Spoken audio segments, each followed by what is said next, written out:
We are also transmitting live on Facebook and YouTube. Hopefully. Maybe I'll ask John. Maybe if you can check if it works. It's on. Say hi to our Facebook crowd. Yeah, I'll Switch them. So yeah, handing over to you, Manu. How you doing?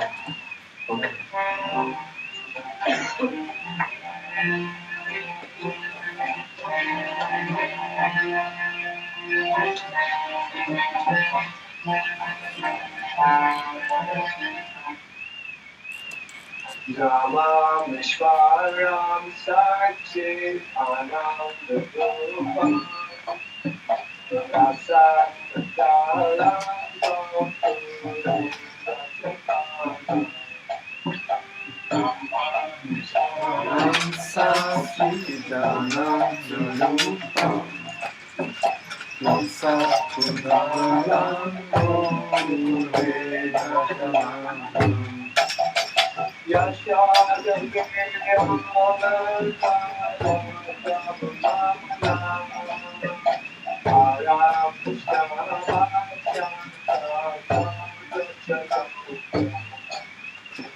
Yashoda Vinodutalam Dadanalam Param Vishwamatyamtam Sujityagodam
Vivagamodhananta Vishnu Kasita Vivo Duta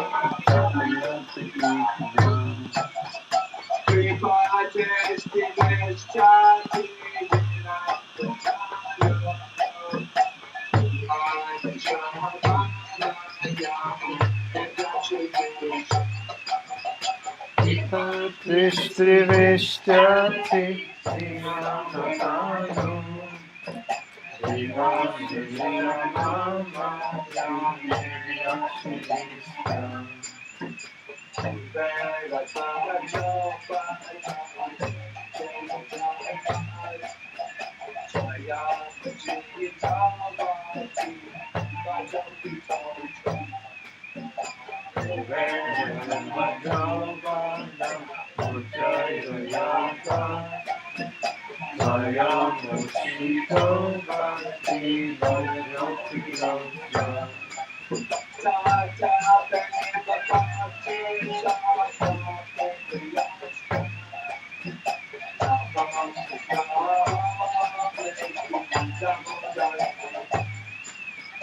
Mata Prema Bhakti Swakame Kriyacha Namo Shri Me Santamodara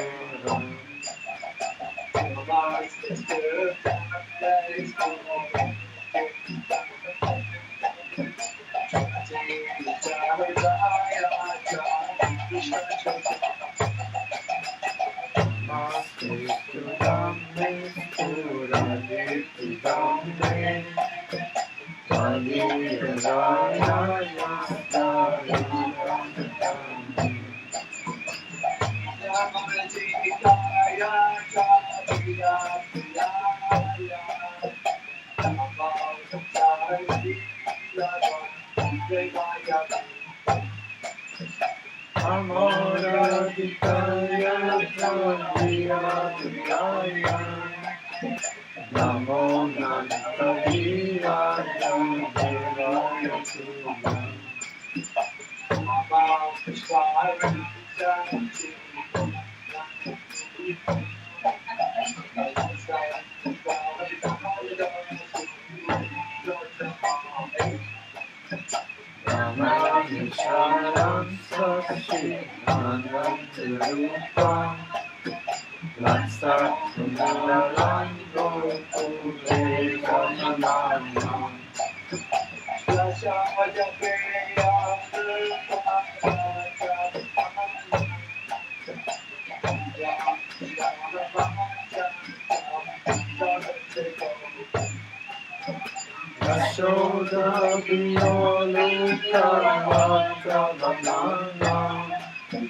So many screens.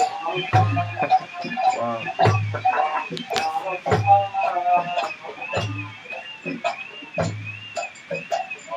Hare Krishna, Hare Krishna, Krishna Krishna, Hare Hare, Hare Rama, Hare Rama, Rama Rama, Hare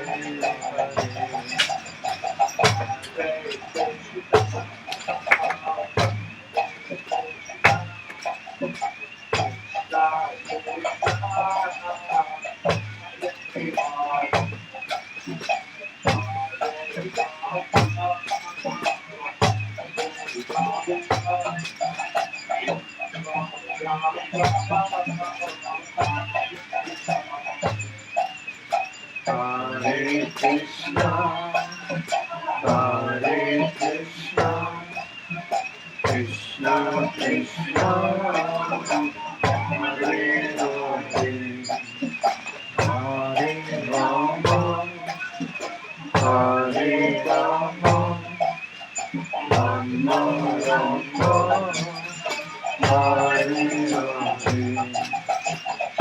Hare Krishna, Hare Krishna,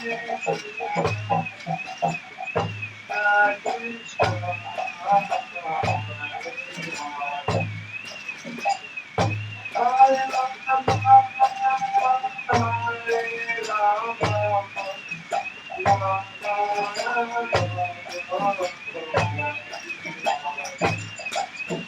Hare Krishna, Hare Krishna, Krishna Krishna, Hare Hare, Hare Rama, Hare Rama, Rama Rama, Hare Hare.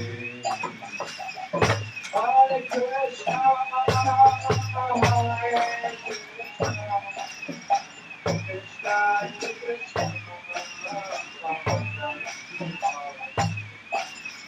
Krishna Hare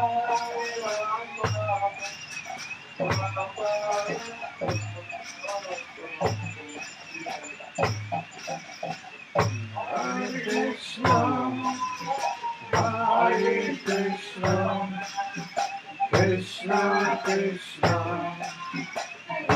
Hare Hare, Hare Rama, Hare Rama, Rama Rama, Hare Hare.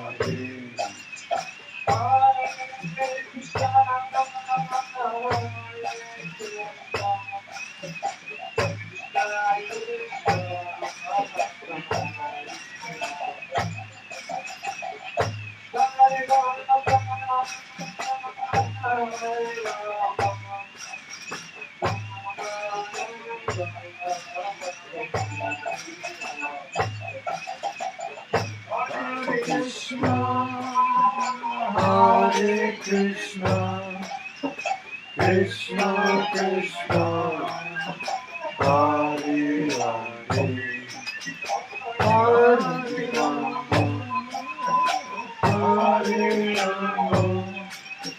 Rama Rama, Hare Hare.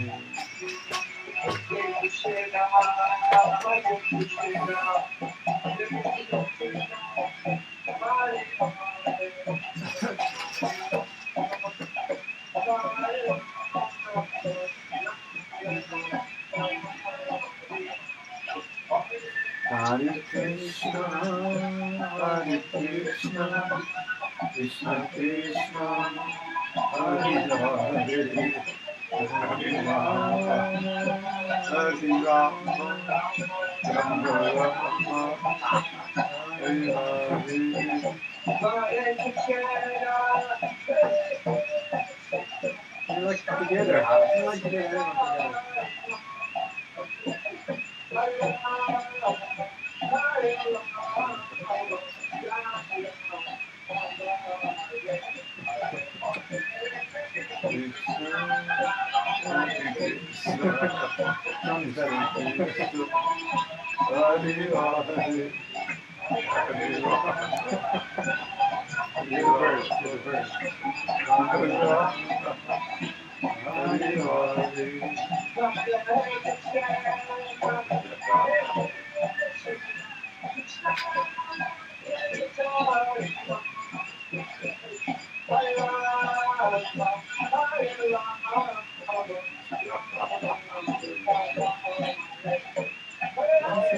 Hare Krishna, Hare Krishna, Krishna Krishna, Hare Hare, Hare Rama, Hare Rama, Rama Rama, Hare Hare.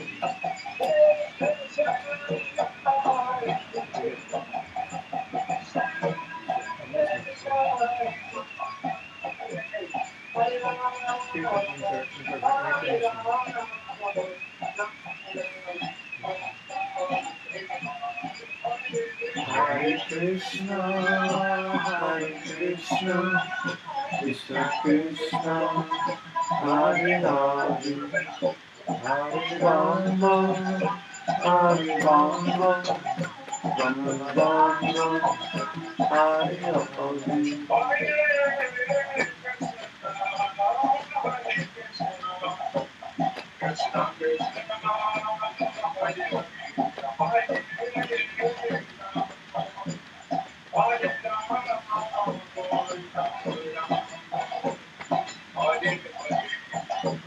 Hare Krishna, Hare Krishna, Krishna Krishna, Hare Hare, Hare Rama, Rama, Hare Rama. There, everywhere. Rama, Hare Hare Hare. Hare.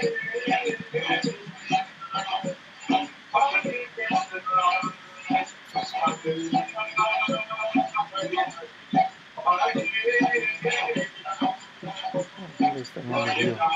Yeah. This is what goes with faith. Hare Krishna, Hare Krishna, Krishna Krishna. Oh, he's singing. Oh, we are singing. Hare Hare. Hare Rama. Hare Rama. Rama Rama. Hare Hare.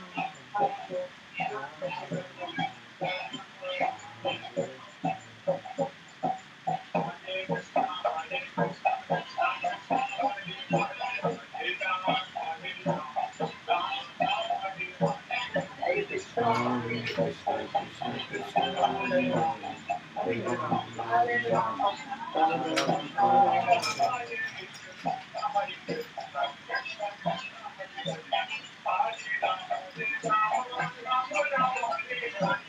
Hare Krishna, Hare Krishna, Krishna Krishna, Should we Hare show the Hare, offering up? Hare Rama. Very good, very good. To all the devotees. Very good. Right.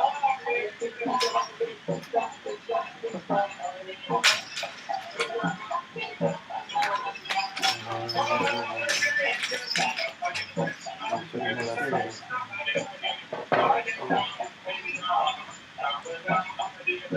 Hare Krishna, Hare Krishna, Krishna Krishna, Hare Hare, Hare Rama, Hare Rama, Rama Rama, Hare Hare. Hare Krishna, Hare Krishna, Krishna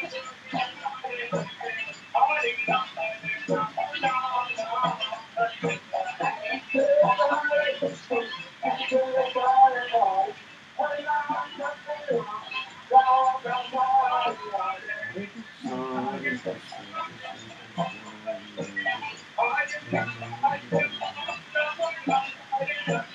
Hare Krishna, Hare Krishna, Krishna Krishna, Hare Hare, Hare Rama, Hare Rama, Rama Rama, Hare Hare. Let's go now.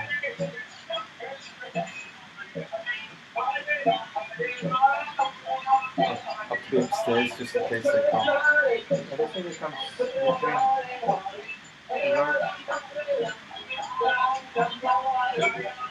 We're trying to be there around 6:30, 6:45. Oh, okay. He will let them in. Huh? I think he's going downstairs. Yeah, of course. Yeah.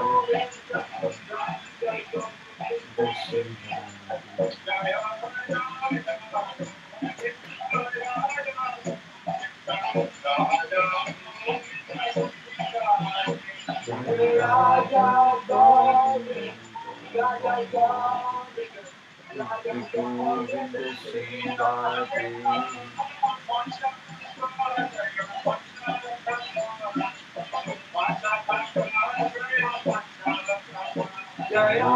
Panchatattva, Panchatattva, Panchatattva, Jai Panchatattva.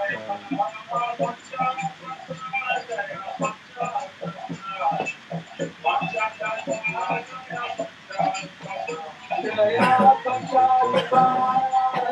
Panchatattva, Panchatattva, Jai Panchatattva.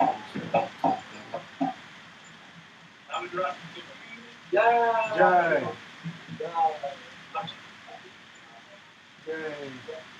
feminine lady. So let's read the verses now. Maybe we can start from the left side, from the family, Manu and family. And we can read there, and we can go around.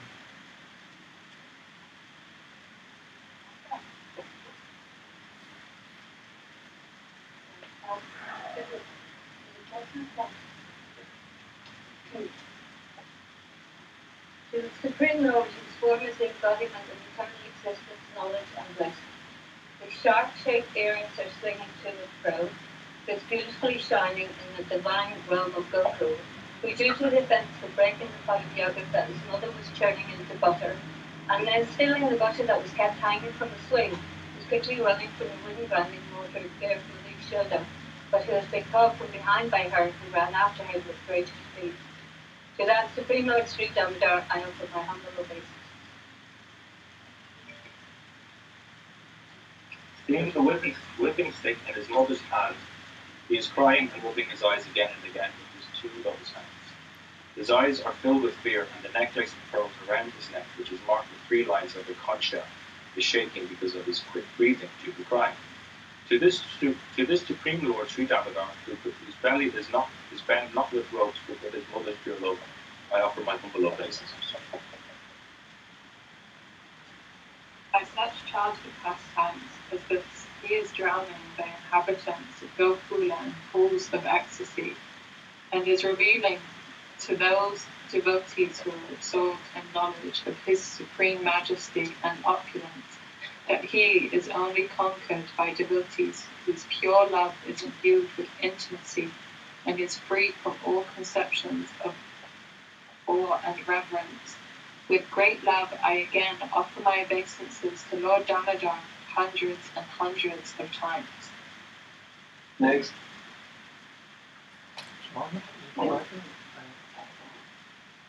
O Lord, although you are able to give all kinds of benedictions, I do not pray to you for the boon of impersonal liberation, nor the highest liberation of eternal life in that country, nor any boon, other boon, which may be obtained by executing the 9 processes of life. O Lord, I simply wish that this form of yours, Dalai Gopal in Vrindavan, may ever be manifest in my heart. For what is used to me of any other boon besides this? Next. Vishnu here, so. O Lord, your lotus face, which is encircled by lots of soft black hair, tinged with red, is kissed again and again by mother's shoulder. Your lips are reddish like the finger fruit. May this beautiful vision of your lotus face be ever manifest in my heart. Thousands and thousands of other benedictions are of no use to me.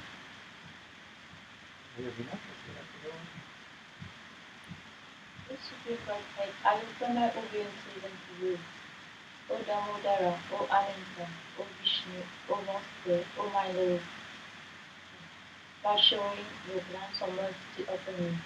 Deliver this poor ignorant soul who is immersed in an ocean already sorrow, and become the devotee of my mind.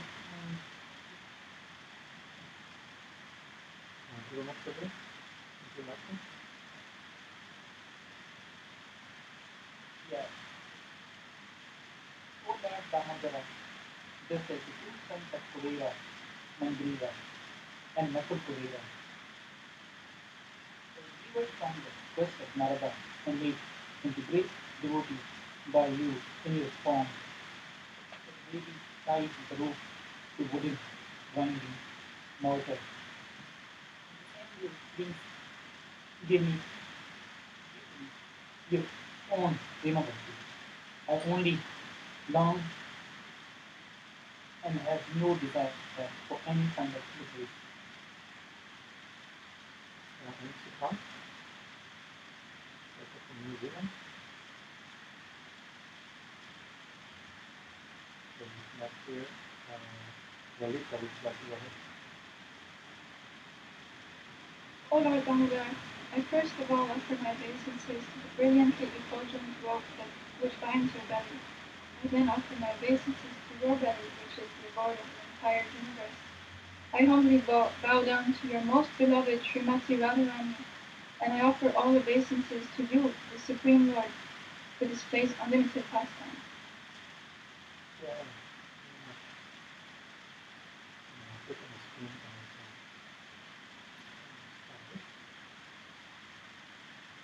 it's the book we are reading.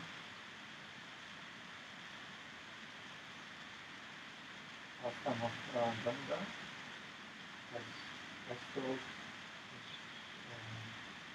Shiva.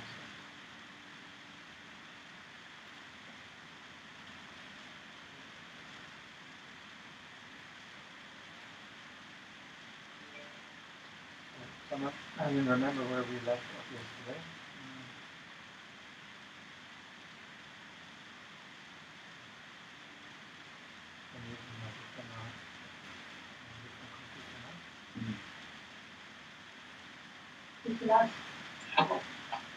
Charlie, do you remember?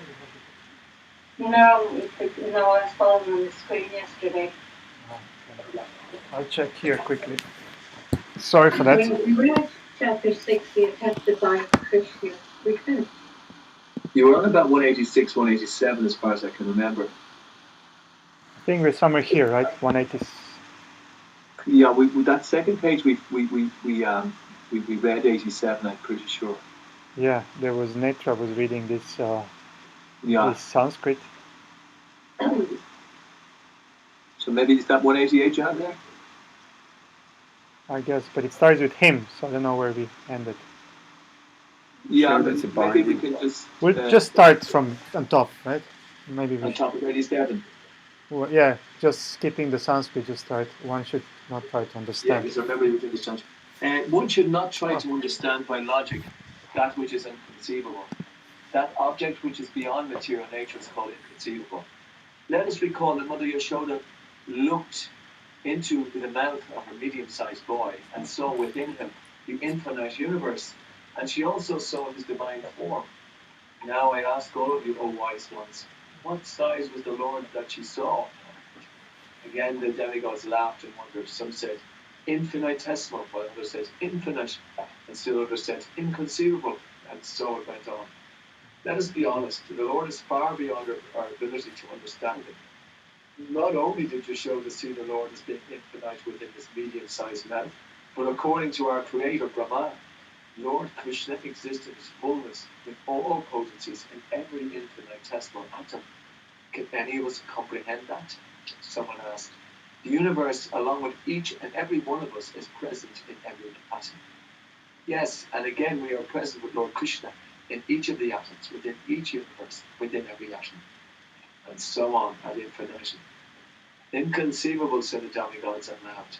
Let us just say that Lord Krishna eternally exists in his own transcendental form, which remains forever inconceivable to the greatest of minds. Looking first at each other, and then at Yashoda Devi, the celestials sang in chorus. And she wants to encircle Krishna with a cord and tie him to a mortar. That would truly be inconceivable. One great demigod said, it would, but it is quite likely that we will see it. How can you say such an extraordinary thing? Because in the same way that the power of the Lord's grace makes his unmanifested form visible to our eyes, it is most likely that by the same grace he will enable Queen Yashoda to bind him, and by that same grace still he may well grant his eyes to see that happen. Demigods were eager to know what teaching would be imparted to them by such a pastime. But before they could ask, another topic emerged. How was the unmanifested Lord known to the intelligence, mind, or senses? And so they conversed.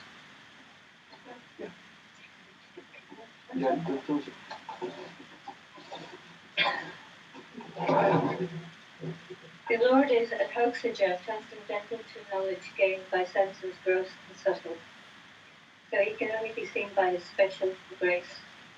Indeed, everything that we conditioned soul experience is made possible by the agency of his potencies, but that is his common mercy.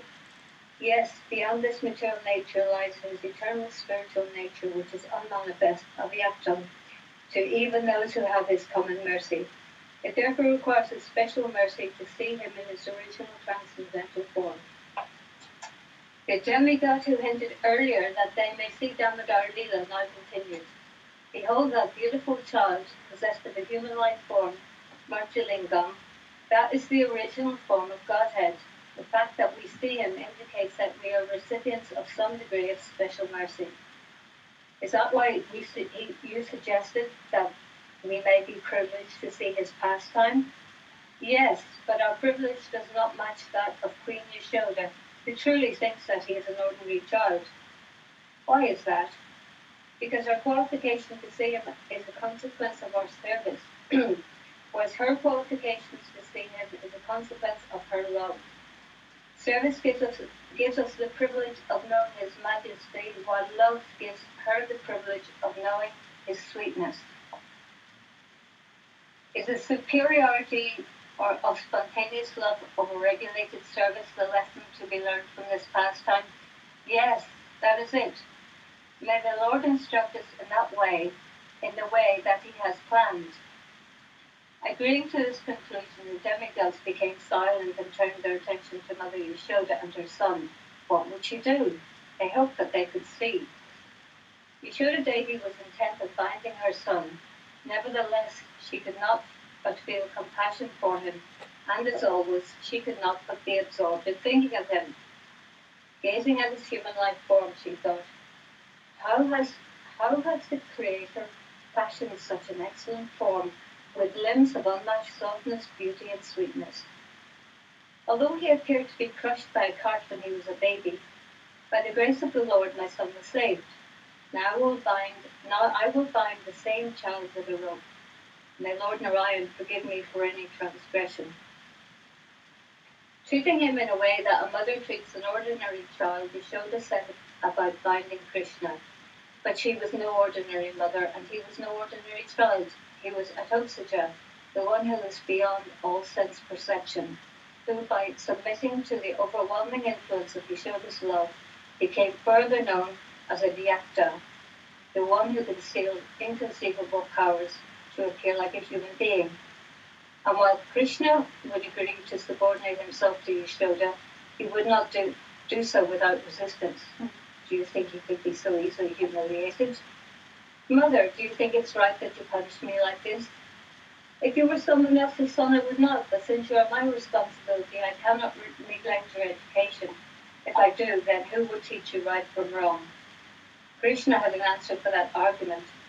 His more lenient father could educate him, and no doubt Nandaraj would not make such a fuss about little spilt yogurt.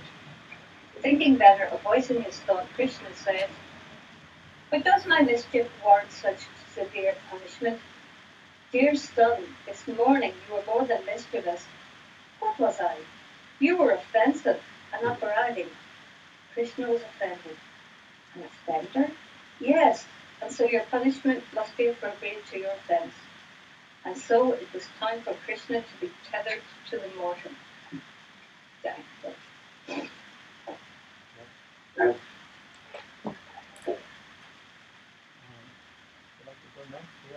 John Krishna usually likes swimming. Is that? Hare Krishna. Hare Krishna. Yes, I read that. By the arrangement of Providence, the first length of cord that Yashoda drew from her hair was too short for what was needed. She therefore called on some maidservants to bring her more rope. While securely holding Krishna's hand with her own, Krishna was fuming. He thought, I do not want to be bound up, nor do I have time for such things. I have friends to play with and houses to raise. These are daily duties that I am duty bound to accomplish. My dharma, how then can I be restrained by a rope? Yashoda Devi said, now stand still. While Krishna rubbed his eyes in frustration, she let go of his hand and knotted the new rope to the hair cord and with the extended length circled him. Well, almost. There is a common expression to indicate when something is just a little too short, when two ends just do not meet. The aphorism is called the or short by two fingers. To be exact, it means to be short by the width of two fingers. When you say that it is to note the end of one Krishna's belly, was three angulo short by two fingers. How strict, she thought. My torn hair ties were just a little short of my skirt, but the thin rope I ended was more than enough to compensate for the deficit. Now the combined measurements insufficient. He said I did close and then have only the knot too big. But on inspection, this is so. Anyway, what can be done? I will iron it. I should I should reach for another net of wool. But are you sure that lavangas though are like eyes and their startled look that said, how very strange. But housekeeping was waiting and there was no time to waste. Grasping the rope, she tied it to the rope and there, but it was still too short. Now let me think. Hey, I had to do it to real expressing shortage between two ends when that is Kanaka Adi, the distance of two chickpeas, and the definite but small distance. Yashoda Devi was suspicious that this inability to secure Krishna to the mortar was due to some mystic power, his or someone else, afraid that he would run away and hide in the forest. Braja's queen sat on the turned mortar and pulled Krishna into her lap. He may be difficult to tie, but he is easy to embrace, she thought. Give me some more rope. Hare Krishna. Maybe John like to read now. Sounds like someone needs to play Krishna there as well. Yes, I bring him in a different room. We'll send some rope. Who's John? John. What? Okay. John is fine. He doesn't want to read. It's fine. Rita, shall I get your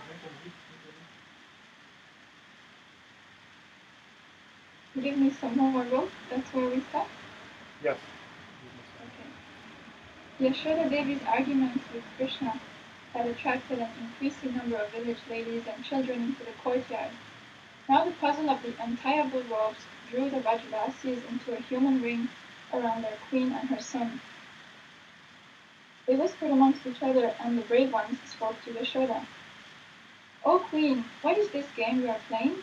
This is not a game. I'm disciplining my son. What is stopping you from accomplishing it? The ropes seem to be shrinking when I try to tie him." The ropes did appear to shorten, but when Yashoda looked at each individual length, they seemed to have remained the same. They were not shrinking. Tying piece upon piece, the length was becoming longer and longer, but the total still remained 2 finger widths short. That is amazing. Krishna made a wry smile. Yashoda's inability to encompass him was his way of instructing the world that among the 3 processes to approaching him, fruitive work, mystic yoga, and devotional service, the first 2 would be ineffective in reaching him. Seeing Krishna still unfettered in Mother Yashoda's embrace, the demigods had evidence of their earlier conclusion. He was both medium-sized and infinite. They said, "Just see, although the Lord is completely enveloped in his mother's lap, still no amount of rope can bind him. We were faithful in our understanding. In some inconceivable way, the Lord is both medium-sized and infinite. From this we can infer that, although unseen by us, he is also infinitesimal, and he is all 3 simultaneously." The demigods applauded the Lord's inconceivable potencies. Krishna, however, was not interested in celestial praise. He was more concerned with convincing his mother that he did not want to be bound, and as stubborn as she was in her attempt to tie him, he was all that much more stubborn in his determination that she would not, and his stubbornness exceeded hers by at least 2 fingers. Krishna grimaced. "Why does mother think that she can bind me? I cannot be tied up by effort alone, even by her." When Yashoda Devi saw that the rope remained 2 fingers short, even after the last supplement, she was convinced that there was witchcraft in the air. There is more to this than meets the eye, and there certainly was. Maybe someone else can read. The Bhagavatam had earlier come to the same conclusion. As passive observers, they were not so caught up in events as was their queen. While she struggled to bind Krishna, they playfully offered Yashoda Devi churning ropes for tying cows, and even lengths of rope tied together. Restraining their laughter, they said, "O Queen, try this piece. Maybe it will serve the purpose." Krishna smiled lightly at the Bhagavatam humour. But his mother was not in the mood. "O reverend ladies, have you decided to entertain yourselves by casting a spell my way to prevent me from correcting my son?"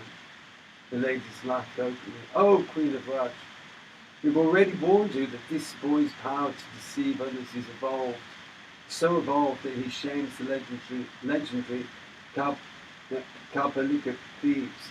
To be honest, it appears that your son's greatest pleasure, perhaps his only pleasure, lies in stealing." Yashoda replied, "He was born at an inauspicious hour, so it is to be expected that he is under the influence of malefic planets and does not know the difference between others' property and his own."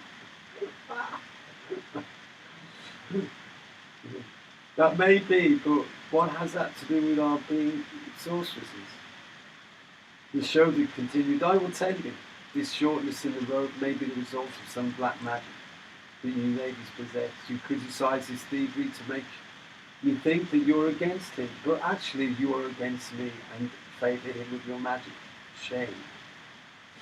Laughing good-naturedly, the gopis replied, "Dear Queen, we swear at your feet that we have no such magic power, and if we did, we would use it in your service, not in the service of a thief who causes our village so much grief." Yashoda Devi's doubt regarding the gopis' conspiracy was allayed, but she was still perplexed at why she was unable to knot the rope around Krishna's belly. The gap of 2 fingers seemed like 2 witches mocking her. How strange. No doubt it was Krishna's Vibhuti Shakti, the potency by which he reveals his opulence, was now serving her master in ways invisible to the eyes and mind. And Krishna was adamant that he would not be tied. His conduct was that of boys when they were unwilling to submit their mothers to their mothers. Seeing his unwillingness, the potency that realizes his every desire, the such as Sankalpa Shakti addressed the Vibhuti Shakti. "O all-powerful one, our Lord and Master does not desire to be bound. Please exercise your powers to make any effort to bind him if possible." The Vibhuti Shakti replied, "O attentive one, so be it. Your order has already been accomplished. Until our Lord wills otherwise, he shall remain unrestrained." In this way, by the influence of Krishna's invisible potencies, the rope continued to remain too short to be tied, regardless of how much it was added to. For the people of Gokul, this miracle became a pleasure sport in which everyone ran to their houses for rope that they enthusiastically offered to Queen Yashoda. No one wanted to miss out on the opportunity of later saying, "My churning rope was also part of the miracle."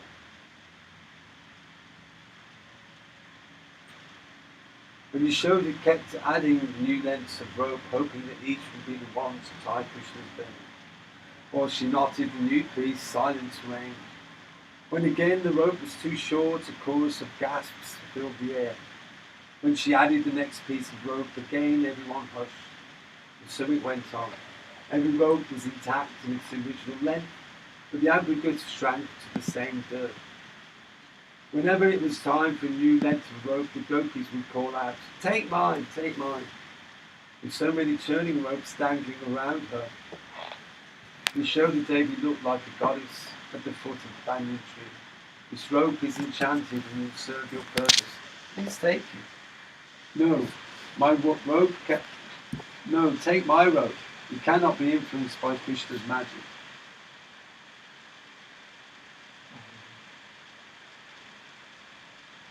Queen Yashoda accepted them all, yet as many ropes as she tied together, the total length was always 2 fingers too short. Neither her efforts nor the pure ropes of the Rajvishis were a match for Krishna's Vibhuti Shakti. She thought, although the gap in the rope is so small, it behaves like a boundless chasm. The addition of another rope makes not an atom of difference to that two-finger space. I can only imagine that this is a pastime of the Lord, who desires to display his unlimited powers to the residents of Gokul. Need to go. Okay. Okay, thank you, Ananta. Just having another program. Nice to read. Rina, are you here with us? Would you like to read? No problem. Queen Yashoda Devi invites the gopis to calm her. O Queen, who is more fortunate than you? Yesterday you carried a small governor changed around Krishna waist, and now you cannot bind him with all the ropes in our village. One elder said, no matter how many ropes we tie together, we can never be joined. And the shortage is always a mysterious two-finger wrist. Still there is some divine interference in your plan. Do you not think that you should abandon your efforts of trying your son? While Krishna continued to rub his eyes and thought, Yashoda Devi forced to consider this advice. It appeared that he was enjoying the attention and vying for sympathy of the Rajvasi.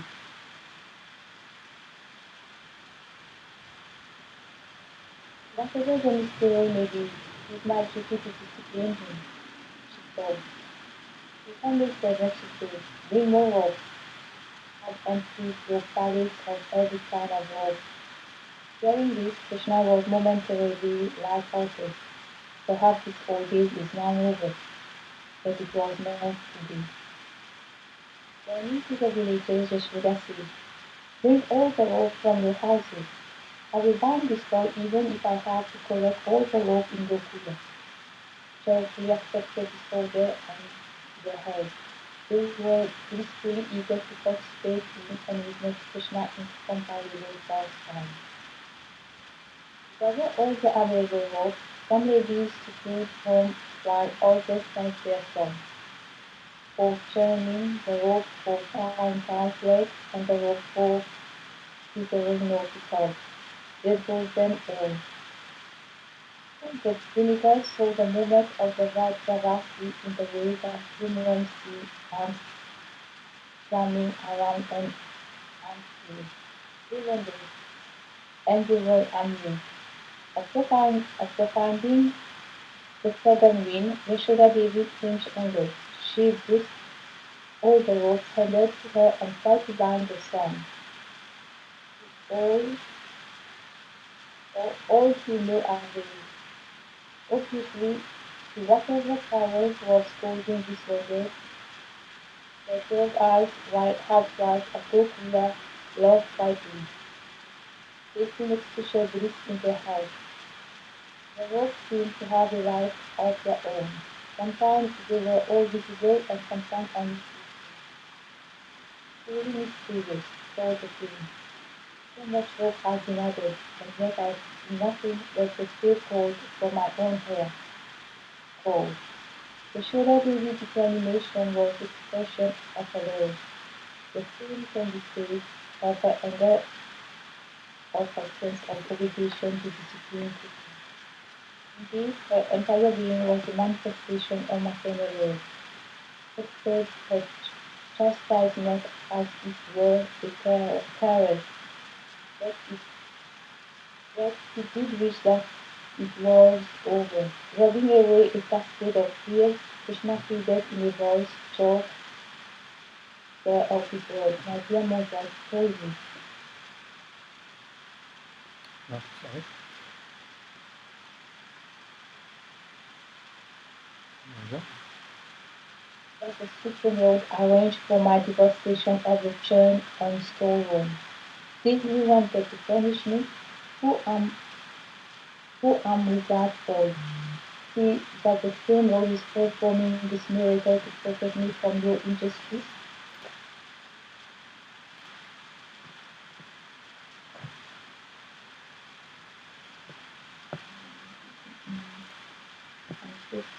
Yes. Where were you? we just teach, I think, one praise a day, one sentence a day. Oh, it didn't happen, huh? Mother Yashoda asked her honey-crowned child, "O you whose word drops made the juice from the stone, do you not know that for a child is not a child? That is a statement of scripture. Now you just watch as I take this rope and maybe 5 your philosophy." Krishna again began to cry, wiping his eyes with his hand that had become friends. And the other young brother also began to cry. Thinking of a new plan, Mother Yashoda tied together 1, 2, 3 lengths of rope and tied that to the length of breaking Krishna's belly. She furiously wrapped the rope around him once. Can I just stop here? Of course. Yeah. Hare Krishna. Hare Krishna. Yes, thank you, Vina. Thank you. Okay, I'll read. I never read much. She dexterously wrapped the rope around him once. The Raja was his gasp. Hello. Hello. Your mic is muted, Amanda. Oh, I'm sorry. Oh, Your mic is muted there. Or is there something wrong? thank you, I Manu can hear you Prabhu. now. Thank you, Manu Prabhu. I just read, Jananda told me there's an echo, so I switched it off. Better. Okay, I'm back. She dexterously wrapped the rope around him once. The Rajavasis gasped twice. The demigods gasped thrice. Yashoda gasped. The ends remain the customary 2 fingers short. The Rajavasis conferred. Yashoda Devi fears that her child will run into the forest, and so she insists on tying him. But as many times as she encircles him with rope, her effort remains frustrated. He must be a mystic who will only be bound when he becomes empathetic to her labors. That truth we are witnessing now. The demigods wondered, how is this? Our Lord is encircled thrice, but the rope cannot be joined. From this we have first-hand evidence of his contrary nature, as stated in the aphorism Tat ejati tat naijati tat dure tat tantike. The Supreme Lord walks and does not walk. He is far away, but he is very near as well. Yashoda Devi pondered. These boys are always involved in supernatural incidents. First there were the deaths of Putana, Shakatasura, and Trinavarta, and now this. What is usually the most effortless thing to accomplish, tying a knot, has now become impossible. 1,000 hands of rope have disappeared into that space of 2 fingers. I wonder what the Supreme Lord wants to teach me by this. Krishna thought, there is no one to match the loving devotion of my mother. I exist by the grace of the dust of her lotus feet. But that love alone is not sufficient to restrain me. 2 more things are required. That is the significance of the 2-finger width gap. Until my devotees exert themselves fully in service, bhakta parishrama, and until I take compassion on them, mat kripa apta, I do not become theirs.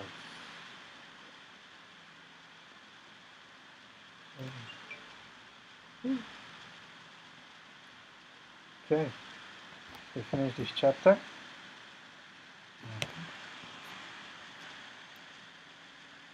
Chapter's done. And we're continuing chapter 7. Mother Yashoda conquers Krishna. We consider that tomorrow. It's 1857. Yeah. Okay. Yeah. We'll do that. We're finishing in a minute earlier. We'll continue tomorrow here, chapter 7. Thank you very much, everyone, for joining us today. Hare Krishna. Sri Damodarastakam ki jai. Jai Haribol. Hare Krishna. Hare Krishna. Haribo. Thank you. Thank you, everyone. Haribo.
hate